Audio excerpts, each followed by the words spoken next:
So a sneak peek to an Australian TV show recently was published on YouTube, and I think it shows an antinatalist maybe being on TV there. So the TV show is SBS Insight, and it seems to be a discussion-based show where they cover different social, political, or ethical issues with people from all manner of backgrounds and with all manner of perspectives. Now, interestingly, they did have an episode a while ago with Michael from the Space Science Guy, where he discussed ethical vasectomies and why he wasn't going to biologically reproduce himself. You're 29, you've also decided that you don't want to be a father.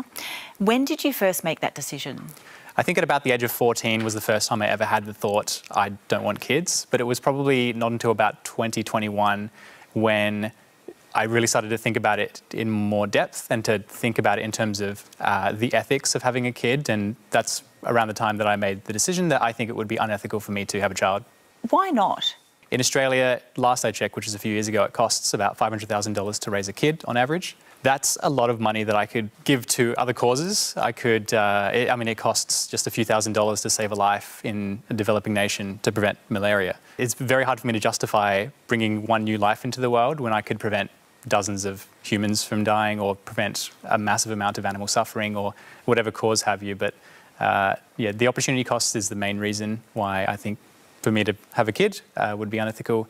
Also, I think I do put some stock in the argument that having a new person in the world, consuming resources, contributing to animal suffering would be a bad thing. So what was this most recent episode on? It seems to be the topic of only children, so children that don't have any siblings, which it isn't clear what the link to antinatalism would be here. The full episode is already available for people to watch if they're in Australia, and they usually release their full episodes on YouTube as well, so hopefully it'll drop soon. But all we have for the moment is a little teaser, and the teaser contains a clip with one of the audience members who espouses some views which could be antinatalist, or at least a flavour of antinatalism. Let's take a look. If I don't love this world that much, how can I bring a child into this world? Sometimes all the issues will get me thinking, why do I have to be brought to this world?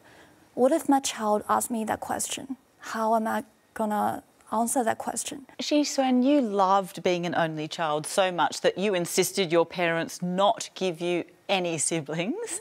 Do you plan on having your own family? The reason is no, and it has been like that since I was like 10 years old. To have a kid to me is a really difficult task.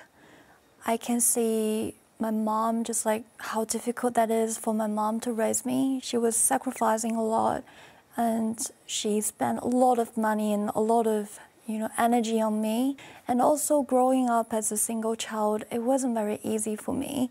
It's just not enjoyable for me to be a kid, and also being a human being is also difficult. So it's interesting because Shi Sun, and hopefully I'm saying her name correctly here, kind of seems to navigate a middle ground between being child-free and antinatalist, but there are definitely antinatalist leanings in there. She's clearly thinking about procreation through an ethical lens and from the perspective of the child themselves. She does also mention that raising a child seems to be very difficult, but the main consideration she has seems to be about the perspective of the child themselves. She says that she wouldn't know what to do if her child came to her and asked her, why have they been brought into this world? I actually said a similar thing in my video that I posted on my channel a number of years ago now, saying one of the considerations for me personally being antinatalist and not reproducing is not being able to live with myself if I created a child and they ended up being in the position where they regretted coming into existence. She's clearly thought a lot about procreation from an ethical viewpoint and understood the fact, I think through her own personal experience, that not everyone has an amazing life. Even if you do have an amazing life, you can't then make the assumption that your child will. And the world is a difficult place to exist in for many people. And why is it up to one person to impose the burden of existing in the world on someone else? And she also just recognizes near the end of the clip that being a human in general is difficult. There are a lot of trials and tribulations, and we just came about through the process of evolution. It wasn't some intricately planned system of design so that humans are meant to be happy. No, we live in a world that actually doesn't care about our well-being, and we have not evolved to be happy. We've evolved to reproduce our genes. So it's no wonder that the human condition could more accurately accurately be described as a human predicament, she's recognizing that and saying, why would I put that on someone else? Anyway, I thought this sneak peek was pretty interesting. I'm looking forward to seeing the whole episode when it's out on YouTube and seeing if there's anything else kind of antinatalist related in the episode, although it is on only children rather than the ethics of procreation in general. So I don't know if there's going to be too much more in the episode, but we'll see. It was cool to see these views expressed on TV. So watch out for the full episode to come out, and I'll see you in the next one.